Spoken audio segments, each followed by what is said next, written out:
Ενδύματος. Είναι, όπως διαβάσατε και στην καταχώρηση του αδελφού μας, στις αναρτήσεις στις διάφορες ομάδες του Viber, η ετοιμασία μας. Και η ετοιμασία μας είναι κάτι που θα πρέπει πράγματι να απορρέει από τον Λόγο του Θεού. Να διαβάσουμε λοιπόν από διάφορα σημεία από τον Λόγο του Θεού, ώστε να δούμε σε αυτές τις τελευταίες ημέρες ο Κύριος πώς θέλει το κάθε δικό του παιδί να ετοιμάζει το σκεύος του για να απαντήσει Κύριο τον Θεό. Θα διαβάσουμε λοιπόν πρώτα απ' όλα από τη σελίδα 666 από τον προφήτη Ισαΐα, από το ΞΑ κεφάλαιο, 61ο κεφάλαιο, από το 8 εδάφιο μέχρι και το τέλος. Διότι εγώ είμαι ο Κύριος, ο αγαπών δικαιοσύνη, ο μισών αρπαγήν και αδικίαν, και θέλω ανταποδώσει το έργον αυτών πιστά, και θέλω κάμει προς αυτούς διαθήκην αιώνιον, και το σπέρμα αυτών θέλει φημιστεί μεταξύ των εθνών, και η έγχωνη αυτών μεταξύ των λαών. Πάσο βλέπον αυτούς θέλει γνωρίζει αυτούς, ότι είναι το σπέρμα το οποίο ο Κύριος ευλόγησε. Θέλω εφρανθεί τα μέγιστα επί των Κύριων, η ψυχή μου θέλει αγαλιαστεί εις τον Θεόν μου, διότι με ενέδυσεν ημάτιον σωτηρίας, με εφόρεσεν επένδυμα δικαιοσύνης, ως νυμφίων ευπρεπισμένων με μήτραν και ως νύμφιν και κοσμημένην με τα πολύτιμα αυτής καλοπίσματα. Διότι καθώς η γη αναδίδει το βλάστημα αυτής και καθώς ο κήπος εκφύει τα σπυρώμενα εν αυτό, ούτω Κύριος ο Θεός θέλει κάμει την δικαιοσύνη και την ένεση να βλαστήσωσιν ενώπιον πάντων των εθνών. Διάβασα από τον προφήτη Ισαΐα λίγα εδάφια από το συγκεκριμένο εδάφιο, από το συγκεκριμένο κεφάλαιο, ως εισαγωγή για το πώς πρέπει όλοι εμείς να πολιτευόμαστε, αλλά και για τον τρόπο με τον οποίο όλοι εμείς πρέπει να αισθανόμαστε ως παιδιά του Θεού, αλλά και για τον τρόπο που ο Κύριος αντιμετωπίζει την ύμφη του, την εκκλησία του, τον λυτρωμένο λαό του. Ας μην λησμονούμε αυτό το οποίο διαβάζουμε στην επιστολή του Αποστόλου Πέτρου, ότι όλοι εμείς τι είμαστε? Γένος εκλεκτών, βασίλειον ιεράτευμα, έθνος Άγιον, λαός τον οποίον ο Κύριος εξέλεξε και μάλιστα εξηγόρασε δια του αίματος του Κυρίου ημών Ιησού Χριστού, ώστε όλοι εμείς να εξαγγείλουμε τις αρετές του Θεού. Εδώ λοιπόν μας λέει ο Κύριος ότι αγαπάει τη δικαιοσύνη. Και όλοι εμείς γνωρίζουμε από το 33ο εδάφιο του προφήτη Ιερεμία, του Λάμδα Γάμα, ότι η δική μας δικαιοσύνη είναι ο Κύριος. Λέει ότι μισεί την αρπαγή και την αδικία, στοιχεία τα οποία γνωρίζουμε ιδιαιτέρως σε αυτές τις τελευταίες ημέρες και βιώνουμε ζώντας ανάμεσα στους ανθρώπους αυτού του κόσμου. Λέει ότι ο Κύριος θα ανταποδώσει το έργο αυτών, πάντων ημών δηλαδή, όλων των παιδιών του, θα ανταποδώσει το έργο αυτών πιστά και θα κάνει προς αυτούς διαθήκη αιώνιων. Και μάλιστα το σπέρμα αυτών θέλει φημιστεί μεταξύ των εθνών και η έγχωνη μεταξύ των λαών. Μάλιστα λέει ότι όσοι βλέπουν αυτό το σπέρμα θα γνωρίζουν ότι πράγματι είναι σπέρμα που ο Κύριος θα ευλόγησε. Στα μέτρα της Καινής Διαθήκης και στην επικόρους ομιλία, ο Κύριος αναφέρει προς τους μαθητές του ότι εσείς είστε το φως μεταξύ των ανθρώπων και μάλιστα το άλας επί της γης, και ότι από τα έργα ημών θα φανερωθεί το φως του Χριστού και οι άνθρωποι θα δοξάσουν τον Θεό και Πατέρα. Συνεχίζει στη συνέχεια και μας δίνει το στίγμα πώς αισθάνεται τώρα το παιδί του Θεού. Θέλω εφρανθεί, λέει, τα μέγιστα επί των Κύριων. Και όλα αυτά είναι στοιχεία ετοιμασίας. Γιατί είναι πολύ σημαντικό να ξέρουμε ποιο είναι το σχέδιο του Θεού στη ζωή μας, διότι γνωρίζοντας το σχέδιο του Θεού στη ζωή μας και έχοντας επίγνωση, πλήρη επίγνωση ποιο είναι το σχέδιο του, συνεργαζόμαστε μαζί του, ώστε ως συνεργοί του Κυρίου να επιτευχθεί το σχέδιο του, που για όλους εμάς είναι το τέλειο, είναι το κάλλιστο, είναι το ένδοξο. Λέει λοιπόν η ψυχή ότι θα εφρανθεί τα μέγιστα επί των Κύριων. Η ψυχή μου θέλει αγαλιαστεί στον Θεόν μου, διότι με ενέδισε νημάτιον σωτηρίας, με εφόρεσε επένδυμα δικαιοσύνης. Στα μέτρα της Καινής Διαθήκης διαβάζουμε για το ένδυμα του γάμου. Μάλιστα στο ΙΓ κεφάλαιο της προς Ρωμαίους επιστολής, ο Λόγος του Θεού μας λέει να ενδυθούμε τον Χριστό. Και βεβαίως εννοεί το χαρακτήρα της υποστάσεως του Χριστού. Τα στοιχεία που χαρακτηρίζουν την προσωπικότητα του Ιησού Χριστού. Ενθυμούμεθα ότι ο Κύριος είπε προς τους μαθητές του, μάθετε απ' εμού καθώς πράος είμαι και ταπεινός στην καρδία. Βέβαια διαβάζουμε και πολλά άλλα στοιχεία και στα 4 Ευαγγέλια αλλά και στις επιστολές των Αποστόλων για το χαρακτήρα του Κυρίου μας, και όλα αυτά τα στοιχεία που πράγματι απεικονίζουν ποιο είναι το ένδοξο της γνώσεως του Ιησού Χριστού, για το οποίο αναφέρεται ο Απόστολος Παύλος. Συνεχίζει λοιπόν και λέει ότι αισθάνεται ως νυμφίος, ευπρεπισμένος με μήτρα, και ως νύμφη και κοσμημένη με τα πολύτιμα αυτής καλοπίσματα. Διότι καθώς η γη αναδίδει το βλάστημα αυτής και καθώς ο κήπος εκφύει τα σπυρώμενα εν αυτό, ούτω Κύριος ο Θεός θέλει κάμει την δικαιοσύνη και την ένεση να βλαστήσωση ενώπιον πάντων των εθνών. Η δικαιοσύνη δηλαδή του Θεού εν τέλει, μετά από όλα αυτά τα δεινά τα οποία και εμείς ζώντας στις έσχατες ημέρες ζούμε πλέον, και μάλιστα όλοι μας διαπιστώνουμε ότι είμαστε στις οδύνες, σε αυτές τις οδύνες που αναφέρεται ο Απόστολος Παύλος στην προς Θεσσαλονικής επιστολή, στις οδύνες της εγκυμονούσης, σε αυτά τα γεγονότα δηλαδή που μοιάζουν με τις οδύνες της εγκυμονούσης, προκαλούν πόνο σε όλους τους ανθρώπους του κόσμου. Καθώς λοιπόν βιώνουμε γεγονότα δυσμενή και εκπληρώνονται τα σημεία των εσχάτων ημερών που περιγράφονται στον Λόγο του Θεού, όλοι εμείς γνωρίζουμε το σχέδιο του Κυρίου, ότι εν τέλει θα επικρατήσει η δικαιοσύνη του και η δική του ένεση, δηλαδή ο ένος, η δόξα, η παντοδυναμία,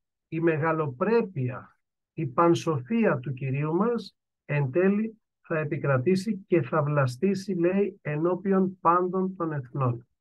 Άρα λοιπόν, ως εισαγωγή, όλοι εμείς γνωρίζουμε αφενός τι ο Κύριος θα κάνει προς εμάς, δηλαδή ο Κύριος θα μας θέσει σε αυτή την γη ως ένα σπέρμα το οποίο, θα έλεγα τη λέξη, είναι δακτυλοδεικτούμενο από όλους τους ανθρώπους, δηλαδή ότι είμαστε σπέρμα του Ιησού Χριστού, σπέρμα του ζώντος και αληθινού Θεού.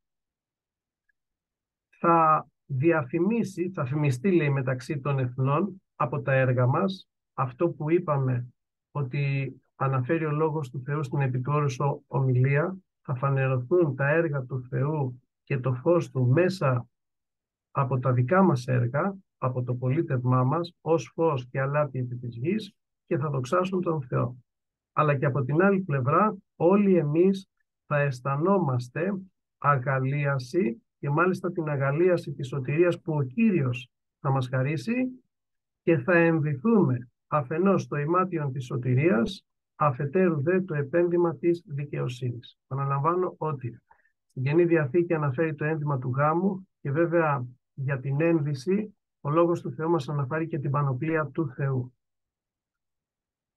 Ας δούμε όμως τον τρόπο με τον οποίο τώρα όλοι εμείς θα ετοιμαστούμε ώστε να επισφραγιστεί το σχέδιο του Θεού, που μέσα σε πολύ λίγα εδάφια από το Λόγο του Θεού βλέπουμε ποιο είναι. Ο Κύριος θέλει να μας καταστήσει στην γη σημείο αναφοράς, ώστε να εξαγγείλουμε τις αρετές του ως γένος εκλεκτών, βασίλειον ιεράτευμα και έθνος Άγιο, και όλοι εμείς εν μέσω δυσμενών γεγονότων να αισθανόμαστε την ανάπαυση στην ψυχή μας από το γεγονός ότι είμαστε παιδιά του ζώντος και αληθινού Θεού, αλλά και την αγαλίαση της σωτηρίας που μας έχει χαρίσει. Ποια είναι όμως τώρα τα βήματα που πρέπει να ακολουθήσουμε?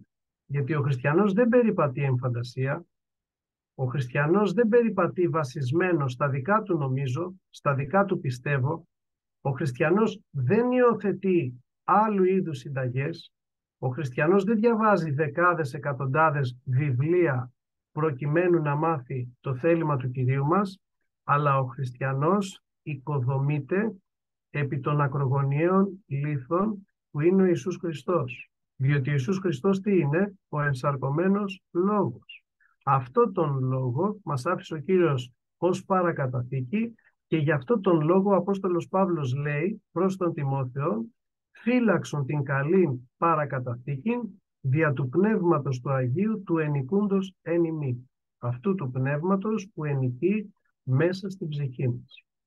Ας πάμε λοιπόν σε έναν άλλο προφήτη, μάλιστα στον προφήτη Ιεζεκιήλ, και ας δούμε τρία πρόσωπα, όπου αυτά τα τρία πρόσωπα χαρακτηρίζουν τρεις βασικούς πνευματικούς πυλώνες της γνήσιας χριστιανικής ζωής, θα έλεγα της γνήσιας πνευματικής ζωής, που συστήνουν τον αγιασμό και εν τέλει την ετοιμασία μας για να απαντήσουμε Κύριο τον Θεό μας. Διαβάζω λοιπόν από τη σελίδα 745 από τον προφήτη Ιεζεκιήλ και από το ΙΔ κεφάλαιο και από το 12ο εδάφιο, σελίδα 745, προφήτης Ιεζεκιήλ, ΙΔ κεφάλαιο, εδάφιο 12, με τη χάρη του Χριστού μας.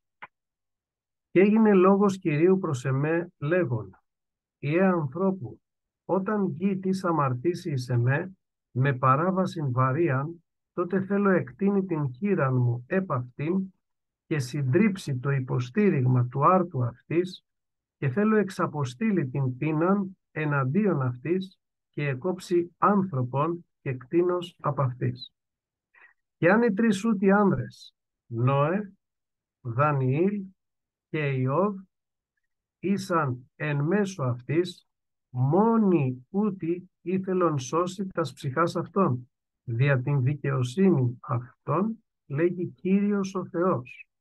Και αν ήθελον επιφέρει κατά της γης θηρία κακά, και εύθυρον αυτήν, ώστε να αφανιστεί, ώστε να μην δύναται της να περάσει δι' αυτής εξαιτίας των θηρίων, και οι τρεις ούτοι άνδρες ευρίσκοντο εν μέσω αυτής. Ζω εγώ, λέγει Κύριος ο Θεός, δεν ήθελον σώσει ούτε ιούς, ούτε θυγατέρας, μόνοι ούτε ήθελον σωθεί, η δε γη ήθελε να αφανιστεί. Και αν ήθελον επιφέρει ρομφέαν επί την γην εκείνην, και είπε ρομφέα, διέλθε δια της γης, ώστε να εκόψω από αυτής άνθρωπο και κτήνος, και οι τρεις ούτοι άνδρες ευρίσκοντο εν μέσω αυτής, ζω εγώ, λέγει Κύριος ο Θεός, δεν ήθελον σώσει ιούς και θυγατέρας, αλλά αυτοί μόνοι ήθελον σωθεί. Ή εάν ήθελον επιφέρει θανατικών επί την γην εκείνη, και εκχέει την ορκή μου επ' αυτήν με αίμα, ώστε να εκόψω από αυτής άνθρωπο και κτήνος, και ευρίσκοντο εν μέσω αυτής Νόε, Δανιήλ και Ιώβ, ζω εγώ, λέγει Κύριος ο Θεός, δεν ήθελον σώσει ούτε ιών ούτε θυγατέρα. Ούτε μόνοι ήθελον σώσει τας ψυχάς αυτών δια τη δικαιοσύνη αυτών. Διότι ούτω λέγει Κύριος ο Θεός. Πόσο μάλλον λοιπόν όταν εξαποστείλω τας τέσσερας δεινάς κρίσεις μου επί της Ιερουσαλήμ, την ρομφέα και την πείνα και τα κακά θηρία και το θανατικόν, ώστε να εκόψω από αυτής άνθρωπο και κτήνος, πλην ειδού θέλουσιν μένει εν αυτή λείψανα τεινά διασεσωσμένη την έσυ και θυγατέρες, ειδού ούτι θέλουσιν εξέλθει προς εσάς και θέλετε ειδεί τα οδούς αυτών και τα πράξεις αυτών και θέλετε παρηγορηθεί δια τα κακά τα οποία επέφερα επί την Ιερουσαλήμ, δια πάντα όσα επέφερα επ' αυτή. και ούτε θέλουσι σας παρηγορήσει όταν είδητε τα οδούς αυτών και τα πράξεις αυτών και θέλετε γνωρίσει ότι εγώ δεν έκαμον χωρίς αιτίας πάντα όσα έκαμον εν αυτή, λέγει Κύριος ο Θεός. Αμήν. Βλέπουμε λοιπόν, και μάλιστα το τελευταίο εδάφιο επιβεβαιώνει αυτό που είπαμε στην εισαγωγή μας, διαβάζοντας από τον προφήτη Ισαΐα, ότι ο Κύριος έχει ένα σχέδιο. Και εμείς όλοι διαβάζουμε στην επιστολή του Αποστόλου Παύλου προς τον Τιμόθεο ότι πάντες οι άνθρωποι, ο Κύριος, θέλουν να σωθούν. Πάντες. Πάντες. Όμως, η σωτηρία, παρά το γεγονός ότι δίνεται δωρεάν από τον Θεό, κατά χάριν είμεθα σωσμένοι και τούτο δεν είναι από εμάς, Θεού το δώρο, πώς, δια της πίστεως, Θεού το δώρο, εάν ο άνθρωπος δεν συνεργαστεί και δεν αποδεχθεί το δώρο του Θεού, τη σωτηρία δηλαδή της ψυχής του, τότε ενώ ο Θεός θέλει, επιθυμεί, επιποθεί, μεριμνά γνησίως για την ψυχή κάθε ανθρώπου, δυστυχώς αλλά δεν μπορεί να εκπληρώσει τη σωτηρία στον άνθρωπο, επειδή ο ίδιος ο άνθρωπος δεν έκρινε εαυτόν άξιον σωτηρίας και δεν συνεργάστηκε με αυτόν. Γι' αυτό και λέει ο Κύριος, θέλετε γνωρίσει ότι εγώ δεν έκαμον χωρίς αιτίας, πάντα όσα έκαμον εν αυτήν, λέγει Κύριος ο Θεός. Ο Κύριος δεν πυγμαχεί στον αέρα, ουχή αβεβαίως, όπως λέει ο Απόστολος Παύλος στο 1ο κεφάλαιο της πρώτης προς Κορινθίους επιστολής για τον ίδιο. Γιατί ο Παύλος είναι μιμητής του Χριστού. Αντίστοιχα λοιπόν και ο Κύριος εκπληρώνει ένα πολύ συγκεκριμένο σχέδιο και ποτέ δεν πυγμαχεί στον αέρα. Δεν εκπληρώνει ο Κύριος μάταιες ενέργειες, αλλά όλες οι ενέργειες του Θεού έχουν ουσία και ένα στόχο, να εκπληρωθεί το σχέδιό του. Το ζητούμενο ποιο είναι? Να συνεργήσει ο άνθρωπος το σχέδιο του Θεού, ώστε εν τέλει ο Θεός, συνεργαζόμενος μετά του ανθρώπου, όπου έχει συγκεκριμένα χαρακτηριστικά, είναι ειλικρινής, είναι ευθύς, είναι αγαθός, με αυτόν τον άνθρωπο ο Κύριος θα εκπληρώσει το σχέδιό του και καθώς βουλεύεται βουλήν αγαθήν, θα προσδώσει και το προσδοκόμενο τέλος. Αυτοί οι τρεις άνθρωποι δεν είναι τυχαίοι. Τίποτα δεν είναι τυχαίο στον Λόγο του Θεού. Να γιατί ο Λόγος του Θεού πρέπει να αποτελεί για όλους μας το α και το ω, την αρχή και το τέλος. Να γιατί τώρα σε αυτές τις τελευταίες ημέρες ήρθε όλοι μας και πάντως πρώτος εγώ, νύχτα και ημέρα να μελετούμε τον Λόγο του Θεού. Γιατί τίποτα, επαναλαμβάνω, δεν είναι τυχαίο. Αλλά όλα έχουν μια πολύ μεγάλη σημασία και είναι καλό να δίνουμε σημασία στην λεπτομέρεια, ώστε κάτω από τα εδάφια της Γραφής αφενός να λαμβάνουμε μήνυμα, αφετέρου δε να αποκωδικοποιούμε το θέλημα του Κυρίου μας. Σήμερα μιλάμε για την ετοιμασία και αυτοί οι τρεις άνθρωποι, ο Νόε, ο Δανιήλ και ο Ιώβ, είναι τα σημεία αναφοράς σε όλη τη Γραφή για όλους εμάς, τα παιδιά του Θεού που ζούμε και βιώνουμε στις τελευταίες ημέρες, προκειμένου να ετοιμάσουμε τα σχέδια μας.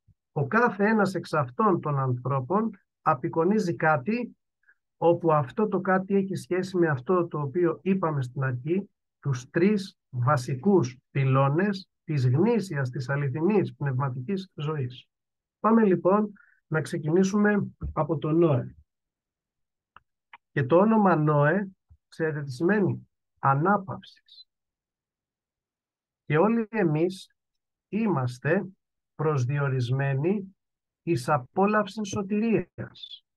Όλοι εμείς είμαστε προσδιορισμένοι να εισέλθουμε πλουσίως δια των πυλώνων που στην αιώνια κατάπαυση, για να απολαύσουμε την αιώνια ανάπαυση στη Βασιλεία των Ουρανών και γύρω από το θρόνο του Κυρίου μας. Ο Νόε λοιπόν σημαίνει ανάπαυση.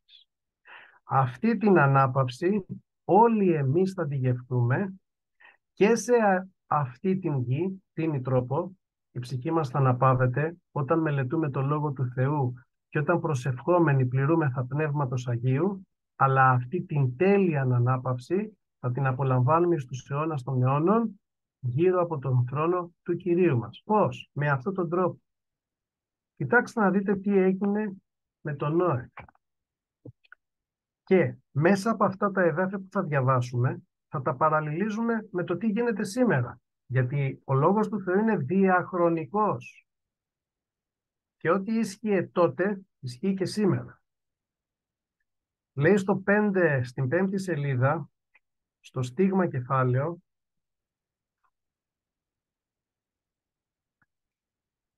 το μήνυμα δίνεται μέσω, θα έλεγα, πολλών εδαφίων και τώρα είναι σαν να κάνουμε και κάτι σαν συμμελέτη. Συγχωρήστε με γι' αυτό, δεν θέλω να σας κουράσω, ούτε να σας ταλαιπωρήσω, αλλά ό,τι λέμε θα ήθελα να το λέμε βασισμένο στις γραφές και μόνο στις γραφές. 5η σελίδα λοιπόν της Αγίας Γραφής, Παλαιά Διαθήκη, Γένεσης, στίγμα κεφάλαιο, διαβάζω από το 8. Να διαβάσω καλύτερα από το 5, ώστε να δούμε τι συνέβαινε τότε και τι συνέβαινε σήμερα. Γιατί σήμερα ζούμε παρόμοιες ημέρες με αυτά τα οποία έζησε ο Νόε πριν τον κατακλυσμό. Προσέξτε, 5ο εδάφιο, στίγμα κεφάλαιο. Και είδεν ο Κύριος ότι επληθύνετο η κακία του ανθρώπου επί της γης και πάντες οι σκοποί των διαλογισμών της καρδίας αυτού ήσαν μόνον κακία πάσα στας ημέρας. Και μετεμελήθη ο Κύριος ότι επίησε τον άνθρωπον επί της γης. Και ελυπήθη την καρδία αυτού. Και είπεν ο Κύριος, θέλω εξαλείψει τον άνθρωπον τον οποίον επίησα από προσώπου της γης, από ανθρώπου έως κτήνους, έως ερπετού και ως πτηνού του ουρανού, επειδή μετεμελήθη ότι επίησα αυτούς. Ο δε Νόε έβρεν χάριν ενώπιον Κυρίου. Αυτή είναι η γενεαλογία του Νόε. Ο Νόε είτο άνθρωπος δίκαιος, τέλειος μεταξύ των συγχρόνων αυτού, μετά του Θεού περιεπάτησεν ο Νόε και γέννησεν ο Νόε 3 ιούς, τον Σιμ, τον Χαμ και τον Ιάφ. Και εδώ τώρα. Διεφθάρει δε η γη ενώπιον του Θεού και ενεπλήστη η γη αδικίας. Και είδεν ο Θεός την γη και ιδού ήτο διεφθαρμένη, διότι πάσα σάξ είχε διαφθείρει την οδόν αυτής επί της γης. Θα συνεχίσω από το ίδιο κεφάλαιο, πριν όμως να πούμε 2 λόγια εδώ. Διαβάζουμε στον Ιεζεκιήλ, σε αυτό το σημείο που αναφέρει αυτά τα 3 πρόσωπα, Νόε, Δανιήλ και Ιώβ, ότι ο Κύριος πλέον βλέπει στον λαό του, όχι απλά σε όλους τους ανθρώπους της γης, βλέπει στον λαό του ότι έχει στρέψει νότα στο θέλημά του. Και εν μέσω μάλλον κοντολογής λέει ότι εάν ο Κύριος επέτρεπε σε μία γη η οποία αμάρτησε και παρέβει το θέλημα του Κυρίου να εκτείνει την χείρα του επ' αυτής, τότε μόνον αυτοί οι 3 άνδρες θα έσωζαν τις ψυχές τους για τη δικαιοσύνη αυτών. Και μάλιστα ο Κύριος αναφέρει 4 στοιχεία τα οποία θα επιτρέψει σε αυτή την γη. Ρονφαία, άγρια θηρία, πείνα και ένα θανατικό. Τι είναι η ρονφαία? Η ρονφαία είναι η εχθρή. Η εχθρή ενός λαού. Σήμερα βλέπουμε ότι αντί να καταπαυθεί ο πόλεμος που υπήρχε, Ουκρανίας-Ρωσίας, όχι μόνο αυτός δεν έχει καταπαυθεί, ξεκίνησε ένας νέος πόλεμος σε ένα άλλο σημείο της γης. Και από ό,τι φαίνεται υπάρχουν και άλλες εστίες πολέμου που τώρα σιγοβράζουν και ίσως και αυτές εκδηλωθούν. Δεν έχουμε παγκόσμιο πόλεμο σήμερα, την ώρα που μιλάμε, αλλά έχουμε πολέμους κατά τόπους. Ρομφαία. Στη συνέχεια μιλάει για πείνα. Και μιλάμε αρκετό καιρό για την επισιτιστική κρίση. Μιλάμε για φόβους. Πώς θα έρθουν τα σιτηρά από την Ουκρανία και διαμέσου ποιας οδού θα έρθουν τα σιτηρά από την Ουκρανία, αφού οι οδοί όλοι είναι αποκλεισμένοι. Και εντάξει, θα έρθουν τα σιτηρά από την Ρουμανία, από την Ουκρανία. Τα σιτηρά αυτά θα είναι κατάλληλα προς βρώση μετά από όλα αυτά που έχει υποστεί η γη της Ουκρανίας. Μιλάει για τα άγρια θηρία. Τα άγρια θηρία ίσως. Αυτό, αν θέλετε, είναι μια προσωπική γνώμη, αν μου επιτρέπει ο Κύριος και εσείς βεβαίως, που ανέβηκε στην καρδιά μου καθώς διάβαζα το συγκεκριμένο κεφάλαιο. Άγρια θηρία. Και οι άνθρωποι πλέον μοιάζουν με άγρια θηρία. Βλέπουμε ότι η βία αυξάνεται ολοένα και περισσότερο. Βλέπουμε την αγριότητα των ανθρώπων δίπλα μας. Σταματάμε στο φανάρι και περιμένουμε να ανάψει το πράσινο για να φύγουμε. Οι άνθρωποι διαπληκτίζονται. Περπατούν στον δρόμο και οι άνθρωποι βλασφημούν ο ένας τον άλλο. Μέρα μεσημέρι ή πρωί-πρωί. Και λες τι γίνεται. Τι ακριβώς γίνεται. Τι συμβαίνει. Τι έχουν πάθει οι άνθρωποι. Μοιάζουμε δυστυχώς αλλά με άγρια θηρία. Αλλά μιλάει και για θανατικό. Και το θανατικό είναι οι πανδημίες που προσφάτως περάσαμε και που οι επιστήμονες λένε ότι θα αντιμετωπίσουμε δυστυχώς και άλλες. Άρα λοιπόν βλέπουμε ότι αυτά που διαβάζουμε πάρα πολλούς αιώνες πριν εκπληρώνονται και στις δικές μας ημέρες. Και το ζητούμενο ποιο είναι? Το ζητούμενο είναι ότι όλοι εμείς τώρα πρέπει να ακολουθήσουμε τα βήματα αυτών των ανθρώπων που συστήνει ο Λόγος του Θεού, γιατί αυτούς τους ανθρώπους ο Κύριος λέει ότι θα τους έσωζε για τη δικαιοσύνη τους. Εμείς όμως είπαμε στην αρχή ότι η δική μας δικαιοσύνη είναι ο Κύριος. Άρα λοιπόν αυτοί οι τρεις άνθρωποι είχαν χαρακτηριστικά στη ζωή τους που ήταν βασισμένα στις εντολές του Κυρίου, στα διατάγματα του Θεού και ευαρεστούσαν την Βουλή του Θεού. Γι' αυτό και ο Θεός και τους μνημονεύει, αλλά και λέει ότι σε αυτές τις συνθήκες οι μόνοι που μπορούν να σωθούν είναι οι τρεις και μόνον αυτοί. Και μάλιστα κάθε υπερβολή ο Λόγος του Θεού μας αναφέρει ούτε οι θυγατέρες τους, ούτε οι ιοί τους, αλλά μόνον αυτοί. Πάμε πάλι στον Νόε.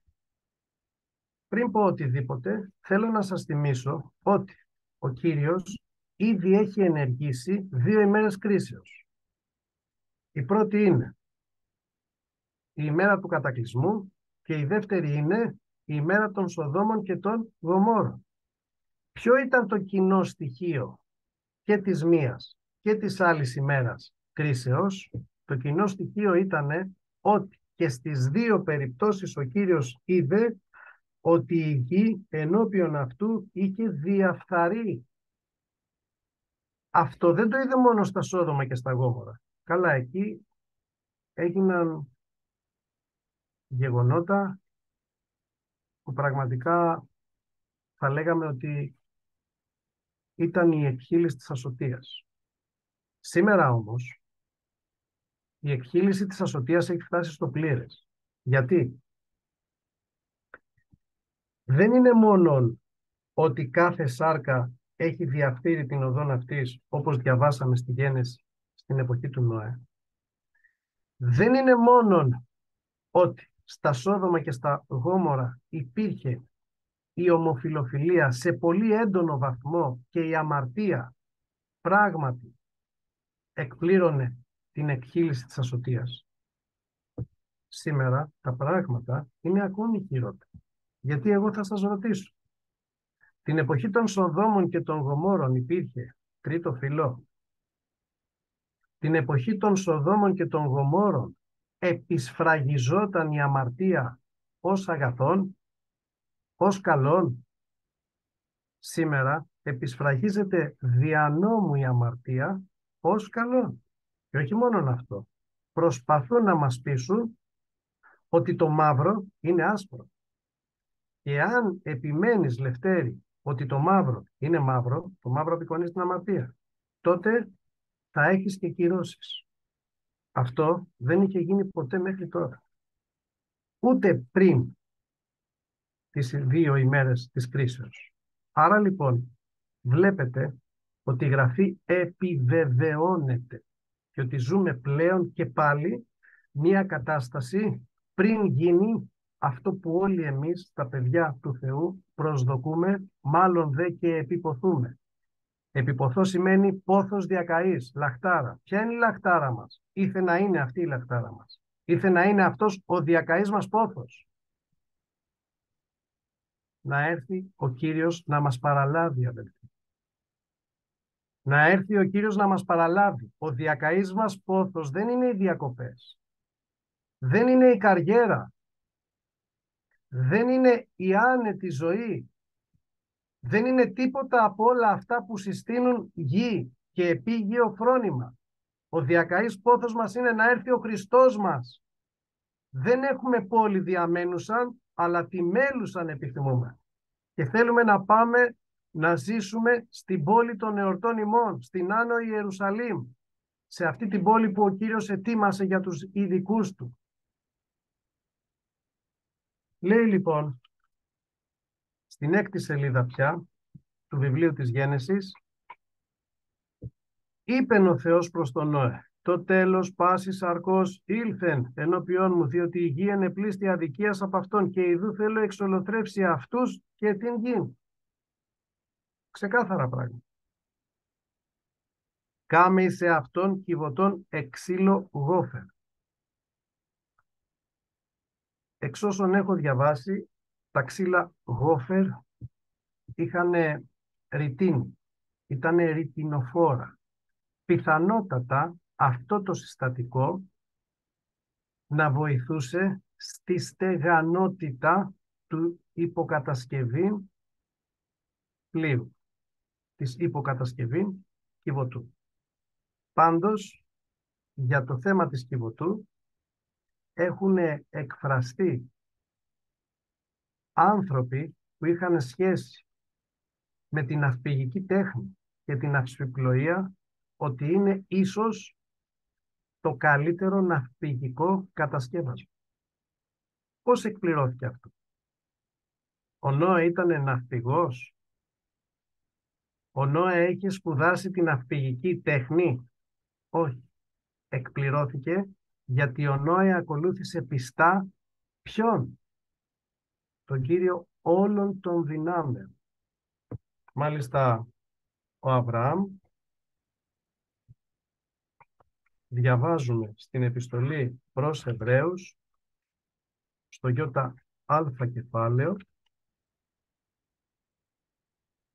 μας λέει ότι περιέμενε την πόλη την έχουσα θεμέλια, της οποίας τεχνίτης και δημιουργός είναι ο Θεός. Ο τεχνίτης και ο δημιουργός αυτής της κυβωτού ήταν ο Κύριος. Ο Κύριος όμως συνεργάστηκε με έναν άνθρωπο, τον Νόε, που σημαίνει ανάπαυση. Και ο Νόε ακολούθησε πιστά τις οδηγίες του Κυρίου. Δεν έκανε ό,τι νόμιζε, δεν έκανε ό,τι πίστευε, δεν περιεπατούσε εν φαντασία, αλλά πήγαινε σύμφωνα με τις οδηγίες του Λόγου του Θεού. Του είπε λοιπόν, θα κάνεις δωμάτια στην Κιβωτό, θα αλείψεις αυτήν έσωθεν και έξωθεν με πίσα, θα πούμε γι' αυτό. Στη συνέχεια του είπε ποιο είναι το μήκος, ποιο είναι το πλάτος, ποιο είναι το ύψος. Του είπε τι θα κάνει στη στέγη της Κιβωτού, πού θα κατασκευάσει την πόρτα, θα κάνει κατόγια, 2 όροφα, 3 όροφα και εν πάση περιπτώσει σαφείς και ξεκάθαρες οδηγίες για την κατασκευή της Κιβωτού. Τι σημαίνει τώρα αυτό για μας? Όλοι εμείς, έχοντας παραλάβει Διαθήκη Νέα αλλά και την Παλαιά ως σημείων διδασκαλίας για τον τρόπο με τον οποίο πολιτευόμαστε, γιατί ο Απόστολος Παύλος λέει στην προς Ρωμαίους επιστολή ότι όσα προεγράφησαν προεγράψαν δια τη διδασκαλία ημών. Λέει, διότι όσα προεγράφησαν, δια τη διδασκαλία ημών προεγράφησαν, δια να έχουμε την ελπίδα δια της υπομονής και της παρηγορίας των γραφών. Εδώ αναφέρεται στην Παλαιά Διαθήκη. Βλέπουμε ότι και ο Κύριος μας και ο Απόστολος Παύλος και μερικοί ακόμη των Αποστόλων χρησιμοποιούν πολλά από τα εδάφια της Γραφής, της Παλαιάς Διαθήκης μάλλον, για να τεκμηριώσουν στη Νέα Διαθήκη το θέλημα του Κυρίου μας. Άρα λοιπόν, βασισμένη στην Καινή Διαθήκη, που είναι το σύνταγμα του χριστιανού, όπως έλεγε ο αδελφός μας ο Λούις, και μάλιστα το καταστατικό του, αλλά και λαμβάνοντας και διδασκαλία από το περπάτημα ανθρώπων Άγιων στην Παλαιά Διαθήκη, όπως εν προκειμένου Νόε, Δανιήλ και Ιώβ, όλοι εμείς να κτίσουμε τη δική μας πνευματική οικοδομή, γιατί αυτό αναφέρεται στην Καινή Διαθήκη, ή να κατασκευάσουμε, αν θέλετε, την πνευματική μας κύβωτο, σύμφωνα με το Λόγο του Θεού και μόνον. Ακριβώς, περιπατείτε ακριβώς, ουχίως άσοφοι, αλλά σοφοί, εξαγοραζόμενοι τον καιρό, λέει η διδαχή των Αποστόλων.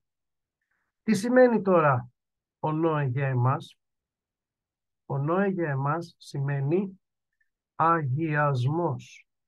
Δηλαδή, η υπακοή του Νόε στις εντολές του Κυρίου είναι για μας οδηγός προκειμένου να καθαρίσουμε τις ψυχές μας αφενός και αφετέρου να ξεχωρίσουμε τα σκεύη μας από τον κόσμο αυτό. Ο κόσμος αυτός θα έλθει σε κρίση. Θα επέλθει, καταλληγορία το λέω, μην παρεξηγηθεί, κατακλυσμός, η επταετία του Αντιχρίστου. Κατακλυσμός γεγονότων. Διαβάζουμε στην Αποκάλυψη. Εμείς όμως από όλα αυτά θα εκφύγουμε. Γιατί ήδη θα έχει προηγηθεί η αρπαγή της Εκκλησίας και πλέον θα είμαστε μετά του Κυρίου στη Βασιλεία των Ουρανών. Για να γίνει όμως αυτό, πρέπει να ακολουθήσουμε το ίδιο παράδειγμα. Και λέει ο Λόγος του Θεού πια στην Καινή Διαθήκη και στην επιστολή του Αποστόλου Πέτρου, καθαρίσαντες τας ψυχάς ημών με την υπακοή. Υπάκουσε ο Νόε ακριβώς τις οδηγίες του Κυρίου. Με την υπακοή της αληθείας δια του Πνεύματος. Και εννοεί δια του Πνεύματος του Αγίου. Άρα λοιπόν διαβάζω, ζητώ τη χάρη του Χριστού, ζητώ τη δύναμη του Πνεύματος του Αγίου, υποτάσσομαι κάτω από τον λόγο που διαβάζω και εν τέλει με τη χάρη του Κυρίου μας υπακούω σε Αυτόν. Αυτό είναι το πρώτο στοιχείο της ετοιμασίας μας. Ο πρώτος πυλώνας. Και εδώ θα πρέπει να πούμε το εξής, γιατί μιλήσαμε για τον αγιασμό. Δηλαδή, το πρώτο είναι η υπακοή, με την οποία καθαρίζουμε τις ψυχές μας, ώστε να είμαστε καθαροί, γιατί ο Κύριος θα έρθει να παραλάβει εκκλησίαν αγία. Προσέξτε, εκκλησίαν ένδοξον, αγίαν και άμωμον, χωρίς κοιλίδα ή ρητίδα ή τίτων τιούτων. Ξεκάθαρα πράγματα. Λοιπόν, κοιτάξτε τι λέει στην επιστολή προς Θεσσαλονικής, η οποία βρίσκεται στη σελίδα 1049 και μάλιστα είναι η δεύτερη επιστολή και θέλω να το διαβάσουμε από το Λόγο του Θεού για να καταλάβουμε ότι δεν θα επιτύχουμε κάτι με τη δική μας δύναμη, αλλά θα επιτύχουμε την ετοιμασία μας με την υπακοή στο Λόγο μας, στο Λόγο του Κυρίου, συγγνώμη, αλλά και με τη χάρη του Χριστού και τη δύναμη του Πνεύματος του Αγίου. Λέει στο Β κεφάλαιο, 1049 σελίδα, Β προς Θεσσαλονικής επιστολή, Β κεφάλαιο, στο εδάφιο 13, «Εμείς όμως οφείλομεν να ευχαριστόμεν πάντοτε τον Θεόν δια σας, αδελφοί ηγαπημένοι, υπό του Κυρίου, ότι σας εξέλεξεν ο Θεός απ' αρχής η σωτηρία». Εδώ μένω, ό,τι διαβάσαμε στον Ισαΐα ως εισαγωγή, μας εξέλεξε ο Κύριος απ' αρχής η σωτηρία, διά. Αυτή η σωτηρία έχει ένα διά του αγιασμού του πνεύματος και της πίστεως της αληθείας.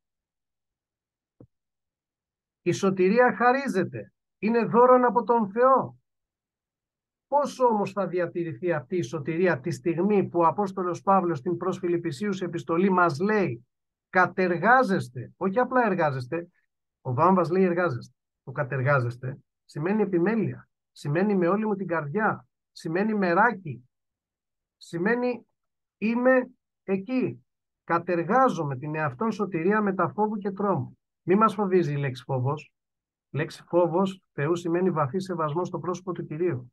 Τρόμος είναι εντονότερη μορφή φόβου. Ας πούμε δέος.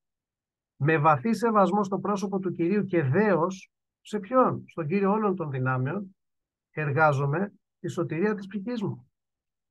Πώς όμως? Δια του αγιασμού του πνεύματος, άρα πρέπει να αφήσουμε το πνεύμα το Άγιο να δουλέψει. Το πνεύμα, λέει ο Παύλος, σε αυτή την ίδια επιστολή, μάλλον στην πρώτη επιστολή, στη διπλανή σελίδα 1048, στο 19 εδάφιο, το πνεύμα μη σβήνεται. Πρέπει να δουλέψουμε με το πνεύμα το Άγιο. Το πνεύμα έχει ένα καρπό. Έχει συστατικά ο καρπός του πνεύματος του Αγίου. Αυτά τα συστατικά του πνεύματος του Αγίου είναι αυτό που είπαμε προηγουμένως από το ΙΓ της προς Ρωμαίους επιστολής. Ενδύθητε το Χριστό. Τι να ενδυθώ?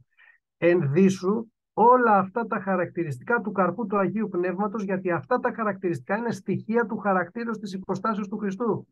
Δεν έχει μέσα σε αυτά τα χαρακτηριστικά ο καρπός του Πνεύματος του Αγίου Χριστότητα, αγαθοσύνη, μακροθυμία? Δεν είναι στοιχεία που τα έχει ο Κύριος μας? Δεν έχει αγάπη? Άρα λοιπόν, δια του αγιασμού του πνεύματος και της πίστεως μας στην αλήθεια. Ποια είναι η αλήθεια? Συγχωρήστε με τώρα που θα το κάνω αυτό. Αυτή είναι η αλήθεια. Ο Λόγος του Θεού. Αυτή είναι η υπερτάτη αλήθεια. Άρα λοιπόν, δεν είναι να λέμε εμείς πολλά λόγια, αλλά είναι εμείς, όπως λέει ο διδάσκαλος του πρακτικού αγιασμού, να εγκύπτουμε στον τέλειο νόμο της ελευθερίας, που είναι ο Λόγος του Θεού. Και μάλιστα ξέρετε τι λέει στη συνέχεια του εδαφίου? Να επιμείνουμε ο δυνάμενος να σώσει τας ψυχάς ημών, ο Λόγος του Θεού. Και μάλιστα να τον αποδεχόμαστε με τα πραότητος. Τι σημαίνει αυτό? Η πραότητα ως συνέχεια αυτής έχει την ταπείνωση. Γιατί ο Κύριος είπε πράος και ταπεινός στην καρδία. Άρα λοιπόν, όταν διαβάζω εδάφια όπως να αγαπήσω τον εχθρό μου που εκπληρώνει τη δικαιοσύνη του Θεού, είπαμε, ο στόχος είναι να εκπληρώσουμε τη δικαιοσύνη του Θεού. Η δικαιοσύνη μόνο είναι ο Χριστός. Αλλά όλοι εμείς, ως άλλος Χριστός, πρέπει να εκπληρώσουμε το θέλημά Του. Να ζήσουμε ως Αυτός. Πώς? Με τον αγιασμό του πνεύματος και της πίστεως της αληθείας. Μέρος της δικαιοσύνης του Θεού είναι κάποια εδάφια. Αυτά πρέπει να τα δεχτώ με πραότητα και ταπείνωση. Λευτέρη, να αγαπήσει τον εχθρό σου. Κύριε, αφού με κατατρέχει, με ονειδίζει, με βλασφημά. Κύριε, με βλασφημά. Βλασφημό σημαίνει βλάπτω τη φήμη ενός ανθρώπου. Βλάπτει τη φήμη μου, Κύριε. Ψεύδεται. Να προσεύχεσαι. Να τον ευλογείς. Τον εχθρό μου, τον εχθρό σου. Όσο μάλλον τον αδελφόν σου. Αλλά λέει και άλλα εδάφια, που εμείς σήμερα, σε εισαγωγικά τη λέξη, τα λέμε δύσκολο εδάφιο.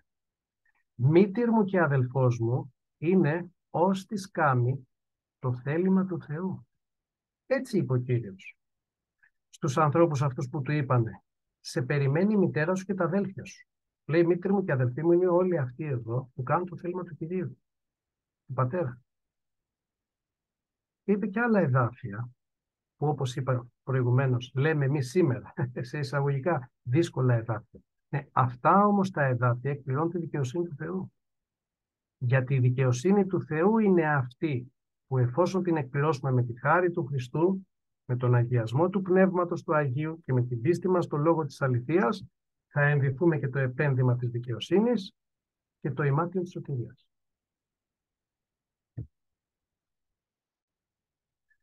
Τι είναι αυτό που λέει άλυψε έσωθεν και έξωθεν την πίσα της την πίσα με πίσα την Κιβωτό. Γιατί έβαλε πίσα και εξωτερικά και εσωτερικά της Κιβωτού? Όλοι γνωρίζουμε ότι η πίσα είναι στεγανοτικό ή μονοτικό υλικό. Τι σημαίνει τώρα αυτό? Πρέπει ο Λευτέρης να λείψει την καρδιά του με πίσα. Κύριε, με πίσα πρέπει να λείψει την καρδιά μου. Βέβαια. Γιατί πώς θα στεγανοποιηθεί, Λευτέρη, η καρδιά σου? Από τι πρέπει να στεγανοποιηθεί? Πρέπει να στεγανοποιηθεί από όλα αυτά που βλέπεις και ακούς. Θυμηθείτε, τι λέει ο Απόστολος Πέτρος? Εβασάνισε την δικαία αυτού ψυχή, ποιος? Ο Λότ. Πότε? Έζησε την εποχή των Σοδόμων και των Γομόρων. Εβασάνισε την δικαία αυτού ψυχή διοράσεως και ακοής. Τι σημαίνει τώρα αυτό για μας? Πρέπει να στεγανοποιήσουμε την καρδιά μας, ώστε όλα αυτά που βλέπουμε και όλα αυτά που ακούμε, ότι το μαύρο είναι άσπρο, ότι η αμαρτία είναι φυσιολογικό, είναι αγαθό, είναι καλό, είναι απολύτως νόμιμο, είναι straight, έτσι λένε στη νέα τάξη πραγμάτων, είναι φυσιολογικό δηλαδή. Πρέπει να φυλάξουμε την καρδιά μας και να μην επηρεαστούμε από όλα αυτά που ακούμε. Σεβασμός στη διαφορετικότητα. Νέα εποχή, νέα τάξη πραγμάτων. Ζούμε, αδελφοί, τα ζούμε αυτά.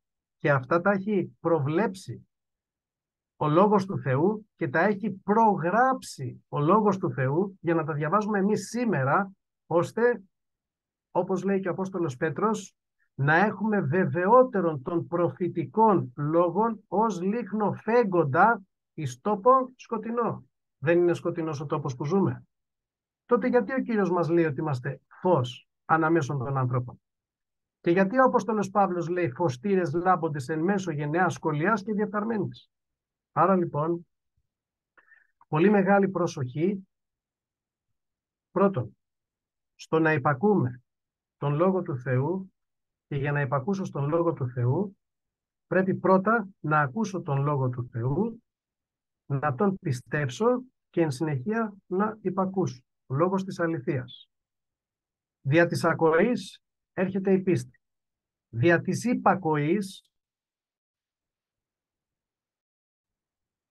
έρχεται ο καθαρισμός. Το εδάφιο που είπαμε από τον Απόστολο Πέτρο της αληθείας δια του Πνεύματος του Αγίου. Άρα λοιπόν προσοχή στις εντολές του Κυρίου και υπακοή σε αυτές, γιατί με αυτόν τον τρόπο καθαρίζεται η καρδιά μας και από εκεί και πέρα ξεχωρισμός από τον κόσμο μέσα στην Κιβωτό μας, διότι εντός ολίγου επέρχεται κατακλυσμός γεγονότων, δυσμενέστατων γεγονότων, και μάλιστα η εκκύληση της ασωτείας έχει φτάσει στο πλήρες. Όλοι εμείς λοιπόν μέσα στην Κιβωτό μας, στεγανοποιώντας την καρδιά μας, δηλαδή από τα ακούσματα και από τα θεάματα του κόσμου τούτου, διοράσεως και ακοής, όπως ο Λότ, ώστε τίποτα το μιένον να μην εισέρχεται στην καρδιά μας. Αφήνοντας το Πνεύμα το Άγιον, ώστε να ισχύσει, λάβαμε σωτηρία δια του αγιασμού του Πνεύματος, να μας αγιάζει το Πνεύμα το Άγιο, να αποκτούμε τον καρπό του Πνεύματος του Αγίου, και βέβαια τα μάτια μας στις γραφές, στο λόγο της αληθείας, όπου σε αυτόν τον λόγο να πιστεύουμε. Αυτός είναι ο πρώτος πυλώνας της ετοιμασίας μας. Ο δεύτερος πυλώνας έχει να κάνει με τον Δανιήλ. Τι είναι ο Δανιήλ? Ο Δανιήλ είναι ο γνήσιος εκπρόσωπος του Κυρίου. Ίσως και σήμερα, αν ζούσε ο Δανιήλ, να αποτελούσε για όλους εμάς τύπο στα μέτρα της Καινής Διαθήκης. Γιατί ούτως ή άλλως ο Δανιήλ είναι για όλους εμάς ένας τύπος πιστού. Ο γνήσιος, ο αληθινός, τι λένε οι νέοι, original. Ο αυθεντικός τύπος Κυρίου.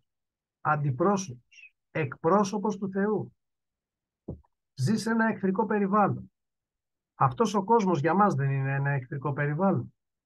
Δεν γείται όλος ο κόσμος εν το πονηρό, όπως μας λέει ο Απόστολος Ιωάννης στην πρώτη επιστολή του? Σε αυτόν τον κόσμο δεν υπάρχει επιθυμία της σαρκός, η επιθυμία των οφθαλμών, η αλαζονία του βίου, όπου όλα αυτά θα παρέλθουν, ο λόγος όμως του Θεού θα παραμείνει στον αιώνα. Εμείς ζούμε σε ένα νέο περιβάλλον. Αν ήθελα να χρησιμοποιήσω μία αθλητική έκφραση, θα λέγαμε ότι είμαστε εκτός έδρας. Είναι αλήθεια αυτό.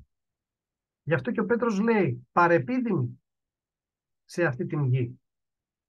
Ξένοι.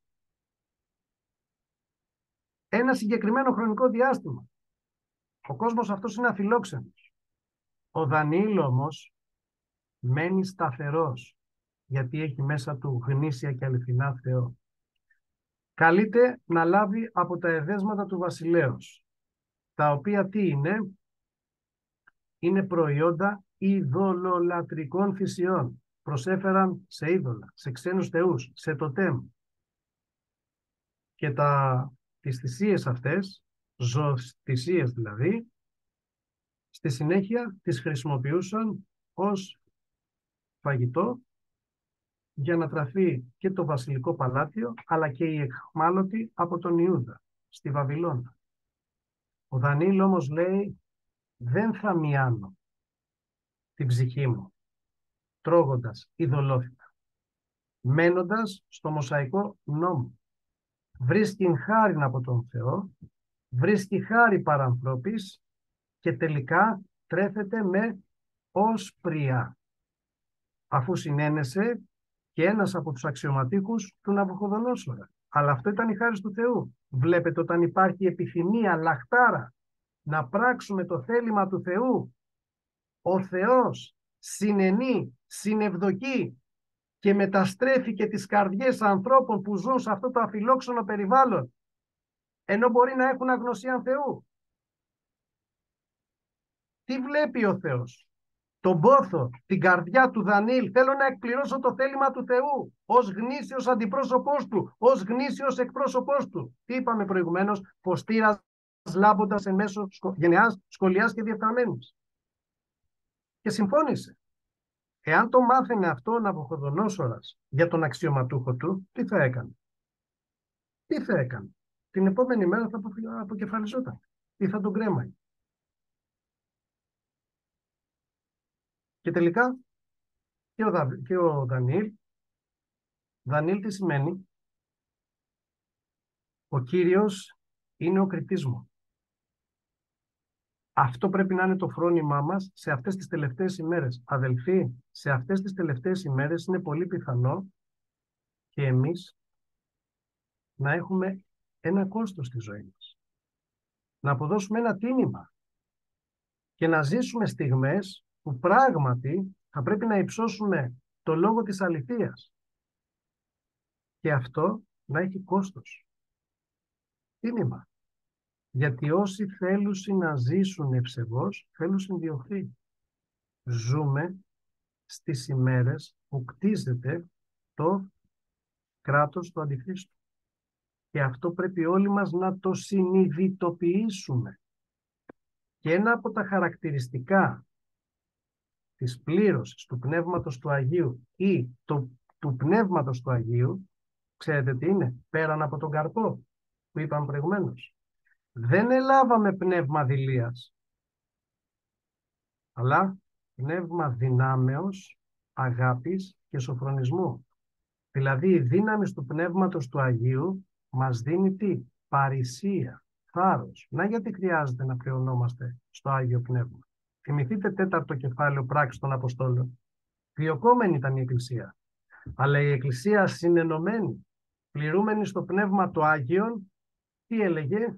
Πάμε κόντρα στο ρεύμα. Η γνήσια και αληθινή Εκκλησία του Χριστού δημιουργεί μάρτυρες, αδελφοί. Και ο Κύριος σήμερα μας μιλάει για τον τρόπο με τον οποίο θα ετοιμαστούμε. Γιατί έφτασε η ώρα και είναι η ώρα να ετοιμαστούμε πλέον. Τελικά, όσπρια. Τι σημαίνουν τα όσπρια? Κύριε Φακές, Φάβα, κύριε Αμπελοφάσουλα, κύριε πάλι φασολάδα, φασολάδα, φασολάδα, κύριε γίγαντες. Δευτέρη, όλα αυτά που εσύ ίσως να υποτιμάς, συστήνουν γνήσια και αληθινή πνευματική ζωή. Και ξέρεις τι δημιουργούν. Κοιτάξτε, ο Δανιήλ που έτρωγε όσπρια μαζί με το Σεδράκ, το Μισάχ και τον Αβδένεγο, κοιτάξτε. Και μετά το τέλος των 10 ημερών τα πρόσωπα αυτών εφάνισαν, προσέξτε αδελφοί, ωραιότερα και παχύτερα στην σάρκα παραπάντων των νεανίσκων, οι οποίοι έτρωγαν από τα εδέσματα του βασιλέως. Οι άλλοι έτρωγαν παϊδάκια, προβατίνα, γίδα βραστή. Τα πρόσωπα του Δανιήλ και των 3 παιδών ήταν ωραιότερα και παχύτερα. Και πάμε να κάνουμε την αναγωγή αυτή στα μέτρα της Καινής Διαθήκης. Πηγαίνουμε το πρωί στη δουλειά μας και μας λένε, μπορείς να μου εξηγήσεις γιατί είσαι γελαστός, γιατί το πρωί έρχεσαι και μας λες καλημέρα και λες και όλη τη λέξη, γιατί τώρα αυτό έχει κοπεί. Καλά, θα κοπεί και το μέρα που συνήθως λέγαμε τελευταία μέρα και αυτό θα κοπεί. Λοιπόν, και λένε τώρα οι άνθρωποι, τι πίνεις και δεν μας δίνεις? Ενέσεις κάνεις πρωί-πρωί. Γιατί? Γιατί όλα αυτά έχουν σχέση με την πνευματική ζωή, όλα αυτά έχουν σχέση με το Άγιο Πνεύμα, όλα αυτά έχουν σχέση με αυτά τα στοιχεία που μας δίνει, αγαπημένα μου αδέλφια, ο Λόγος του Θεού, το Πνεύμα του Άγιον και η παρουσία του Κυρίου μας. Όσπρια ίσον πνευματική ζωή και νηστείες και προσευχές και πνευματικός αγώνας και δάκρυα για τους πλημμυροπαθείς στον Παλαμά, στο Βόλο και αγώνας και ενδιαφέρον για τους αδελφούς και ενδιαφέρον για τους ασθενείς και δάκρυα για τους ασθενείς. Ωραίος άνθρωπος ο Δανιήλ. Ωραίος άνθρωπος ο Δανιήλ. Αδελφοί, έκανε ευαγγελισμό στο Δαρείο. Περνάει η ώρα τώρα. Ήθελα να σας το διαβάσω. Δεν θα σας το διαβάσω. 6ο κεφάλαιο. Μηχανογραφίες. Οι υπόλοιποι πρόεδροι, γιατί εν τέλει ο Δανιήλ διαμέσου αυτής της οδού, των οσπρίων, της πνευματικής οδού δηλαδή, της νηστείας, της προσευχής, της πλήρωσης στο Πνεύμα του Άγιον, της μελέτης των γραφών, θήτα κεφάλαιο, διαβάστε, εν της βιβλίης. Τα μάτια του Δανιήλ ήταν εν της βιβλίης, μέσα στα βιβλία του Λόγου του Θεού. Τελικά ο Δανιήλ, κοιτάξτε τι λέει, πρώτο κεφάλαιο, 785 σελίδα, Δανιήλ, κατέστησε το Δανιήλ ο Θεός, του έδωσε καταρχήν γνώσιν και σύνεσιν εις πάσαν μάθησιν και σοφίαν και κατέστησε το Δανιήλ νοήμονα εις πάσα όρασιν και ενύπνια. Τελικά αναβαθμίστηκε στο βασιλικό παλάτι, έγινε ο άνθρωπος αυτός που ερμήνευσε τα δυσερμήνευτα ενύπνια του Ναβουκοδονόσορα και στη συνέχεια όταν παρήλθε η Βαβυλωνιακή Αυτοκρατορία και ήρθε η Μίδο-Περσική, στη βασιλεία του Δαρίου γίνεται ο άνθρωπος μετά τον Δαρείο και μεταξύ 3 προέδρων ήταν ο πρόεδρος που προείστατο όλων των προέδρων και των σατραπών και των τοπαρχών όλης της αυτοκρατορίας της Μίδο-Περσίας. Και ενώ πήγανε να τον υποθάλψουν και του έβαλαν παγίδα στην οποία υπέπεσε ο Δαρείος, τον οποίον αγαπούσε ο Δαρείος τον Δανιήλ, ο Θεός εκπλήρωσε μία θαυμαστή ενέργεια στον Δανιήλ. Δεν θα μπορείτε να κάνετε αίτηση για 30 ημέρες σε κανέναν άνθρωπο, σε κανέναν θεό σας. Ο Δανιήλ όμως συνέχισε όπως το πρώτερο και προσήφιετο πρωί, μεσημβρία και εσπέρα. Πού προσήφιετο? Στον Θεό, ανοίγοντας τα παράθυρά του και κοιτάζοντας προς την Ιερουσαλήμ. Η Ιερουσαλήμ είναι για μας η Εκκλησία. Το βλέμμα μας είναι στην Εκκλησία και προσευχόμαστε για την Εκκλησία και από την Εκκλησία ως μέλη της Εκκλησίας του Χριστού. Για την Εκκλησία προσευχόμαστε. Και κάποια στιγμή, αφού είχε και ανοιχτά τα παράθυρα, τον άκουσα. Τον πήγαν στο Δαρείο και ο νόμος τότε ήταν να ρηφθεί στο Λάκκο των Λεόντων. Και αυτό ο Δαρείος δεν μπορούσε να το αλλάξει. Είχε δεσμευτεί στους σατράπες που είχαν δημιουργήσει αυτή τη μηχανογραφία. Δεν το εμπόδισε ο Θεός, αλλά άφησε ο Θεός να εκπληρωθεί όλο το σχέδιο αυτών των πονηρών ανθρώπων. Ο Δαρείος όμως, αδελφοί, έκανε προφητεία στο γνήσιο αντιπρόσωπο, παύλα εκπρόσωπο του Κυρίου, στον Δανιήλ. Ο Θεός τον οποίον εσύ λατρεύεις ακαταπαύστος θα σε ελευθερώσει. Τον έριξαν στον Λάκκο των Λεόντων και την επόμενη μέρα που ο Δαρείος με αγωνία όλο το βράδυ δεν είχε κοιμηθεί, έτρεξε τις πρωινές ώρες να δει τι έγινε ο Δανιήλ. Ο Δανιήλ ήταν σως και αυλαβής, διότι σε αυτόν δεν ευρέθη αμαρτία. Αθώος ενώπιον του Θεού. Ο γνήσιος αντιπρόσωπος του Κυρίου.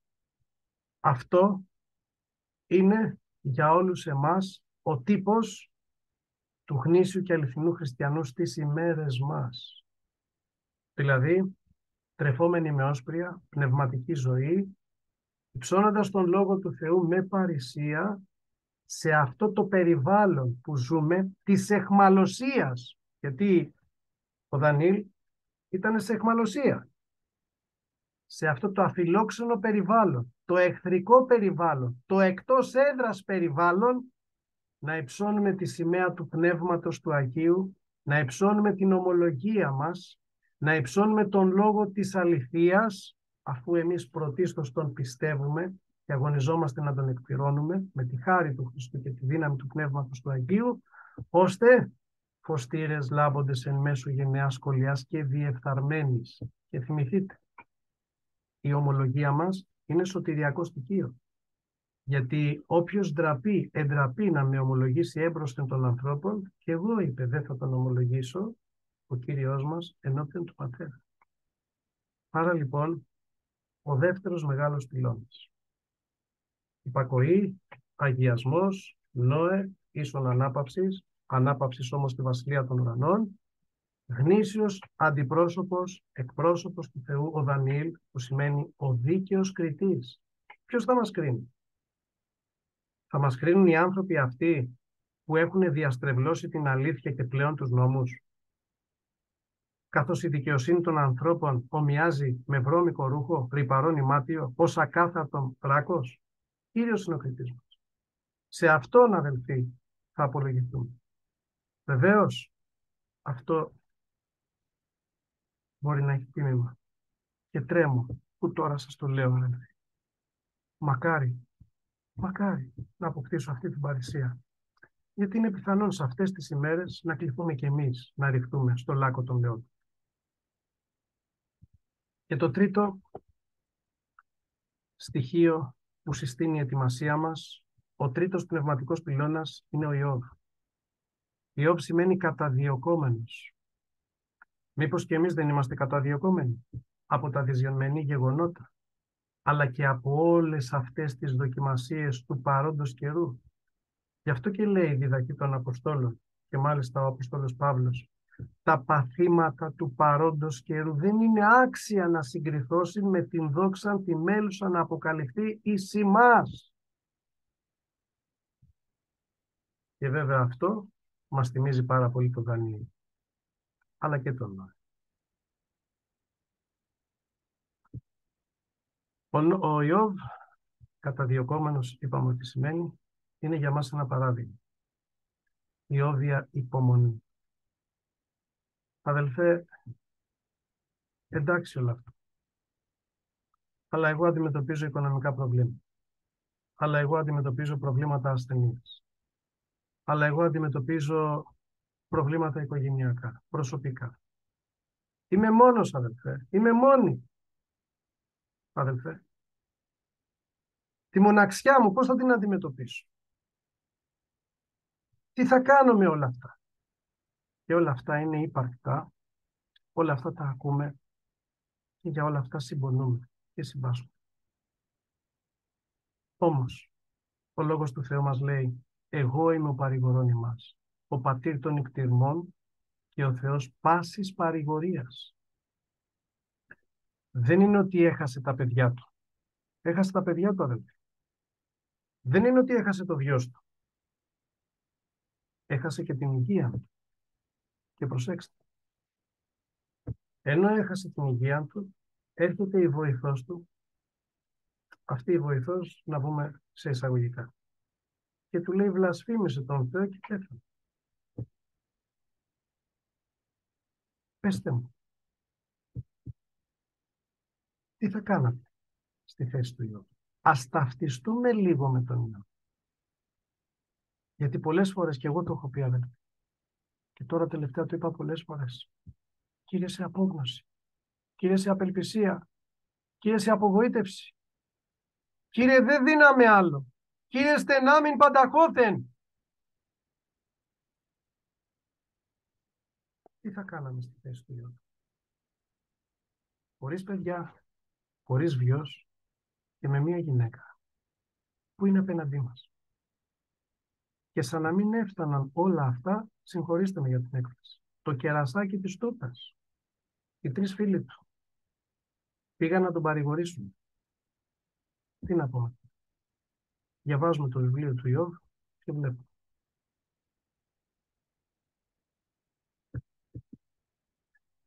Όμως, δεν έφτιαξε σε λόγο. Εντάξει, λίγο τον πήρε από κάτω. Είπε λίγα λόγια πόνου, απελπισίας. Όμως, αδελφοί, όχι μόνον δεν βλασφήμισε τον Θεό, αλλά ύψωνε στην αναφορά του τον Θεό παρά το γεγονός ότι πονούσε και σωματικά και ψυχικά.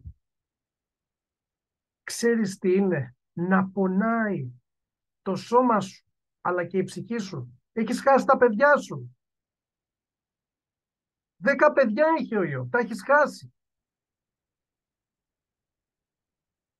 Και να ακούει από τους 3 άθλιους παρηγορητές, αυτό είναι προϊόν της αμαρτίας σου, Ιώβ, της υπεροχής σου, την οποία ο ίδιος βεβαίως παραδείχνει. Ο Θεός όμως το επέτρεψε. Και όλοι εμείς ξέρουμε το παρασκήνιο, γιατί υπάρχει κατήγορος. Και αυτός ο κατήγορος, αγαπημένα μου αδέλφια, είναι ανθρωποκτόνος, ο πατέρας του ψεύδους. Ψεύστηκε ενώπιον του Θεού για τον Υιόν του Θεού, τον οποίον ο Κύριος αποκάλεσε τον Ιώβ. Φοβούμενο τον Θεόν, απεχούμενο από κακού, άνδρα ευθύ. Και άμεν. Και η γνώμη αυτή δεν ήταν η γνώμη του Λευτέρη, αλλά η γνώμη που είναι έγκυρη. Η μόνη γνώμη που είναι έγκυρη. Η γνώμη του Θεού. Στο τέλος του βιβλίου βλέπουμε αυτό που έγινε στον Ιώβ και θαυμάζω. Και λέει στο μη β κεφάλαιο 512 σελίδα, στο βιβλίο του Ιώβ, στο 5 εδάφιο, μη β κεφάλαιο, «Ήκουον περισσού», λέει ο Ιώβ προς τον Κύριον, «ήκουον περισσού με την ακοή του οτίου, αλλά τώρα ο οφθαλμός μου σε βλέπει». Αυτή ήταν η αναβάθμιση. Και βέβαια όλα αυτά ο Θεός τα επιτρέπει. Είναι η παιδαγωγική μέθοδος, θα λέγαμε, της ερήμου, την οποία ο Θεός επιτρέπει για να μας βοηθήσει να επιτευχθεί και ο πρώτος πυλώνας και ο δεύτερος πυλώνας. Δηλαδή και η υπακοή στον λόγο και εν τέλει ο αγιασμός μας, ο ξεχωρισμός από το φρόνη, την νοοτροπία, τις συνήθειες και τις επιθυμίες των ανθρώπων και να μας οδηγήσει εν τέλει στο να γίνουμε γνήσιοι αντιπρόσωποι, παύλα εκπρόσωποι του Κυρίου μας, όπως ο Δανίλ, και βέβαια για να δημιουργήσει μέσα μας μία σχέση με τον Θεό, γνήσια, αληθινή, όπου πια θα γίνεται αυτό το οποίο είπε ο Μωυσής, ενεκαρτέρισεν τον αόρατο. Γιατί αυτό μας λέει με άλλα λόγια εδώ ο Ιώβ. Equal με την ακοή του οτίου, τώρα ο οφθαλμός μου σε βλέπει. Και είναι πολύ σημαντικό να βλέπουμε τον Κύριό μας στη ζωή μας, διαμέσου των επεμβάσεών του, των ενεργημάτων του και των θαυμαστών εκβάσεων και ενεργειών που εκπληρώνει στη ζωή μας σε κάθε δυσμενές γεγονός.